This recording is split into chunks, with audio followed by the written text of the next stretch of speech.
But I wanted to start the show today by talking about the NBA games from last night. We're going to be starting in Denver, the home of the reigning NBA Finals champions, with the Denver Nuggets, who faced off against the Lakers and pulled off a 20-point comeback to battle their way back into this game, and they end up winning on a buzzer beater from Jamal Murray.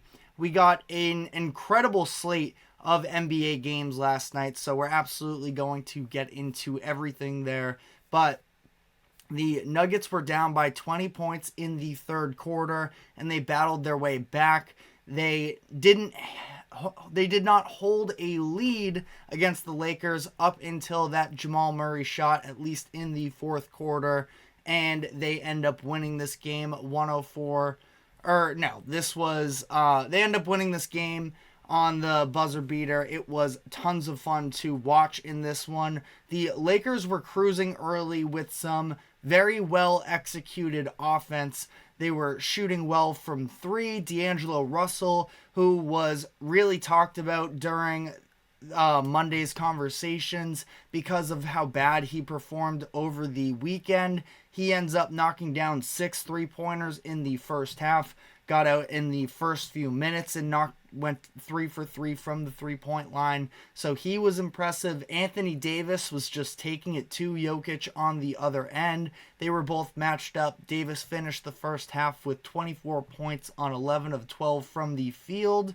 And then he even came out in that second half, rolled hard a couple times, took the passes from LeBron James, and scored over Jamal Murray for a couple and ones. So it seemed like the Lakers were in prime position here. They weren't turning the ball over, which was a big issue for them in game one. But in the third quarter, things started to change, where it seemed like Anthony Davis, again, who was really the main catalyst for the Lakers in a lot of this game, he sort of seemed to wear out a little bit. I'm not sure if it maybe had to do with the fact that he was being asked to do so much offensively while also guard Nikola Jokic on the other end. And he was doing a pretty good job of holding up Jokic for a lot of that game. But once he went to the bench with a few minutes left in that third quarter, Jokic got himself going more from an offensive standpoint. He took Hachimura to the basket on back-to-back possessions and finished over him. And then on the third possession there, he ended up getting double-teamed, and he found Christian Brown open on the elbow. And that was sort of the groove that he needed to sort of get back into after going scoreless from the first quarter until the third. But offensively, with Anthony Davis in this situation, again, on the idea that he sort of started to tire out, his touch from outside of the paint was actually really good for a while there. He was knocking down some jump shots in the mid-range, and then that started to waver as well. He turned the ball over a couple times, which was sort of why I think that Darvin Ham decided to pull him out of the game when he did during that third quarter, because it just seemed like he was really getting exhausted. And he wasn't alone in that. LeBron, I think, also was dealing with some fatigue and started catching up with him a little bit. He played all but 57 seconds in that third quarter. And for a large stretch of that third quarter, it was him and Anthony Davis spamming the pick and roll, just sort of carving up the Denver defense. Because of that, he really wasn't getting much help from the rest of the Lakers, which is something we're going to touch on as well here. But the Lakers, for how well they shot the ball from three in the first half, that sort of started falling off, and just the offensive ball movement really wasn't there. But despite all of this, they still carried a 10-point lead into the fourth quarter. The Lakers were definitely benefiting from the fact that the Nuggets were sort of off of their game. Jamal Murray wasn't hitting his shots. He was really struggling in this one. I believe he was 3 of 18 from the field headed into the fourth quarter. It seemed like the Nuggets were getting some good looks, but they just weren't falling. And the Lakers really capitalized on this. They were playing with a lot of energy. They got Russell and Anthony Davis really going from an offensive standpoint early in this one. LeBron had some huge defensive plays in this game as well, both early and late. He took the charge. He blocked the Jamal Murray shot layup in the first quarter. He ended up getting a big steal in the fourth quarter as well. But again, I think that a lot of this was the Nuggets sort of just coming out very poor, which is a story we've seen with them in the past, specifically in this matchup as well, where it seems like the Lakers have a great chance to win, and this was just about as good of a chance to win as it seemed like they could have gotten. But then as the game went on here, they just weren't able to hold off this juggernaut in the Nuggets, where their late game execution is just on another level. I pointed to a few games during the final month or so of the regular season with the Nuggets where they were sort of losing some of these uncharacteristic games in these one-score games, but this is why you do have to sort of put the regular season aside, and when the lights are brightest, we see the Nuggets are able to, when they are fully healthy, come up in these instances. And really, in comparing them to how the Lakers operated their offense down the stretch of this game, it's sort of night and day, where just the ball movement from Denver always moving around to the Lakers, where really it's just LeBron James for the most part with the ball. Yes, Anthony Davis was involved in some pick and roll looks, but it's not like he was necessarily being assertive, giving different looks himself. He only ended up taking one shot in the fourth quarter as a whole. So, it's just tough to see. And you know what? LeBron James gave them a really good chance down the stretch there, where he had that defensive play, like I mentioned, stealing the ball from Jamal Murray and getting himself a transition dunk with just under a minute left. LeBron used an Anthony Davis screen to get down the left lane and get himself a layup that put them up 2 with 47 seconds left.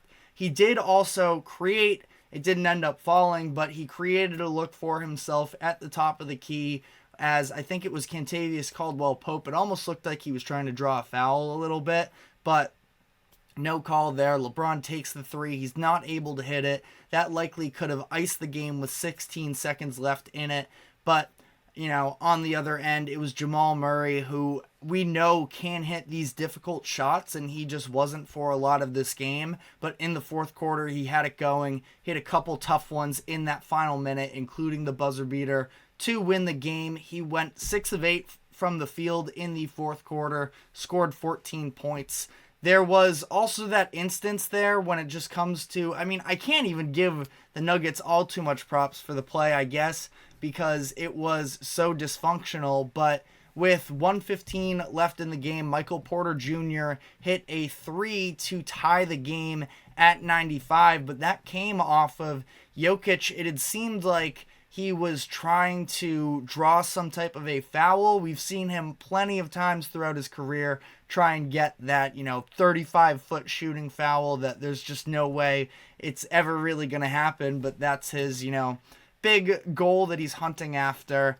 And he just sort of chucks it up the court. It almost goes out of bounds, but Aaron Gordon does a great job to keep it inbounds, sort of, tiptoes along the baseline, throws it back out to Michael Porter Jr., who hits that 3. That could have been a massive turning point after Jamal Murray had just gotten stripped by LeBron James for that go-ahead dunk, and giving the Lakers the ball on back-to-back possessions without getting a shot off could have been very demoralizing. But, either way, they do end up cashing in then. Jokic was incredible on the night as a whole. 27 points, 20 rebounds, 10 assists. The TNT broadcast put up a stat that he had just as many 20-20-10 games with 4 as the rest of NBA history. We know Jokic is a monster. He's already, I think, proving any doubters wrong. At this point, I feel like they're very far and few, but he is an all-timer, absolutely. One of the most skilled big men we have ever seen in the game of basketball, and it is a ton of fun to watch him go to work. And that being said, it did seem like in this game for a bit there, for a good while that Anthony Davis was actually getting the best of him, where they were matched up against each other throughout the entire first half, and Anthony Davis was putting on the scoring performance he was. Now, maybe I'm giving Nuggets coach Mike Malone a little bit too much credit. I don't think it's, too crazy to put it out there, but I feel like he was sort of okay with that, knowing that in the second half he could provide a different look and try and disrupt the Lakers offense. He ended up putting Aaron Gordon on Anthony Davis down the stretch, had Jokic sort of take a load off defensively and guard Rui Hachimura, who was really struggling offensively in this game. And I think that that's really when we saw Anthony Davis fall out of his comfort zone and sort of disappear in this one. And I don't know, again, maybe I'm reaching a little bit on that one, but I feel like that's just the type of thing. Mike Malone is a great head coach, and it seems like he is sort of thinking ahead, making these adjustments, where on the other end, I don't think that Darvin Ham is quite as capable of playing these types of chess games within the actual boundaries of the start of a game to the end of a game. So, either way, it's not like Anthony Davis, when I say he was invisible, I mean, he was still involved in a lot of this action with LeBron James in terms of setting screens, and it's not like he was just standing in the corner doing nothing necessarily, but he just, for somebody who had put up 30 plus points and was dominating early, it was just a complete fall off for him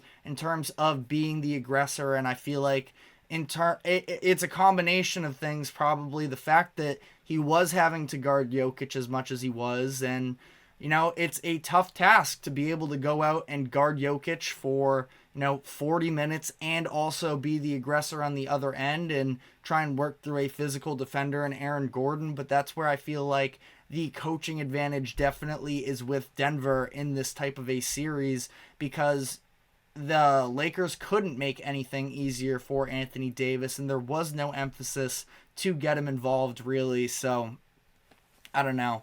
But on that sort of note, in terms of in-game adjustments, I've never been a super anti-Darvin Ham person. I know that a lot of Lakers fans have been, and that's probably in part to the fact that they are just inherently more in tune with some of these Lakers games than I am. I watch the Lakers a lot, but in terms of rotations and certain in-game adjustments during an 82-game regular season, I can't be quite as locked in on some of these. And I also feel like the narrative that can get thrown around of LeBron James as head coach is never good enough, and that's why we always see the changes. I feel like it can be a little bit overplayed at times, but this was a really bad look, I thought, for Darvin Ham last night. Not being able to adjust to a team like this that you knew you were going to have to face if you had any postseason aspirations as the head coach of the Lakers. The Nuggets were going to, at some point, be on your schedule. And this is the exact same team that swept you in a close series last year. So yes, it was a sweep, but you were in every single one of those games, and that's kind of, I know that game one wasn't quite as close as this one, but still had chances to win in each of these games, I feel like. And there were just a handful of different things, not being able to adjust to the Nuggets defense that they were throwing out there. I thought that he stuck with the bench unit far too long for Taurean Prince, Spencer Dinwiddie, and Gabe Vincent all being double digits in minutes. Dinwiddie and Vincent haven't really provided anything for this Lakers team all season long, and they're getting the amount of playing time they are. Jackson Hayes was out there just for a little bit, but again, wasn't getting anything from him either. He's a nice energy guy, but when you talk about actual discipline on the basketball court, he just doesn't really belong on the same court as Jokic. And this might be more of a personnel issue with the team itself, which is why they were involved in so many trade rumors during the deadline season. But, I do feel like when you look at the fact that none of the Lakers starters played 40 minutes, you had 3 Nuggets starters play 40 minutes. Now, it's not entirely equivalent. I know Anthony Davis was dealing with some foul trouble. LeBron James is old, but it just felt like a lot of run from a bench unit that is not championship caliber necessarily. And I don't know, if you are going to throw that bench unit out there, I feel like there's got to be something in terms of staggering minutes with some starters or having some actual sets to try and get easier opportunities. Again, the amount of passing that was going on with the Lakers felt pretty non-existent, and the ball movement on the other side with the Nuggets, and even when those bench unit players came in, Christian Brown and Peyton Watson were playing legitimate, impactful minutes at the end of the third quarter and the fourth. So, I don't know. They just had no counters for the Nuggets' defensive changes, really for their offense either at the end of that game as well. And Lakers insider Anthony Irwin put out a report the other day that Ham is expected to be back as the head coach next season. But I feel like depending on how this series goes, we could definitely be reevaluating that situation. But I ultimately here with this game, I feel like the Lakers had to sort of steal this one in order to have a chance in the series. I never really bought into them having a great chance as it was, but for them to play as well as they did for a lot of the game, and for the Nuggets to struggle like they did, to not be able to come out with this. Now the series is going to go back to LA.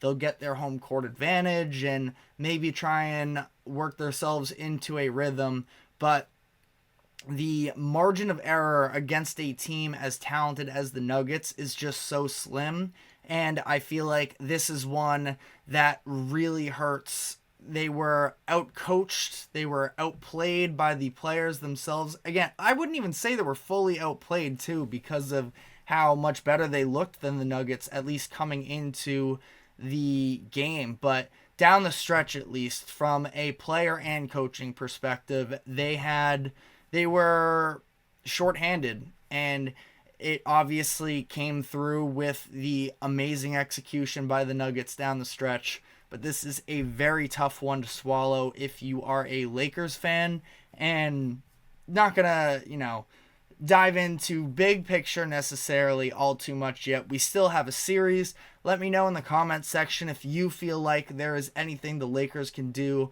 to sort of swing this series and whether or not you think that they have a chance. But we are going to be taking our first break, and when we come back on the other side, we're going to be diving into the 76ers Knicks game. So stick with us, and we will be right back.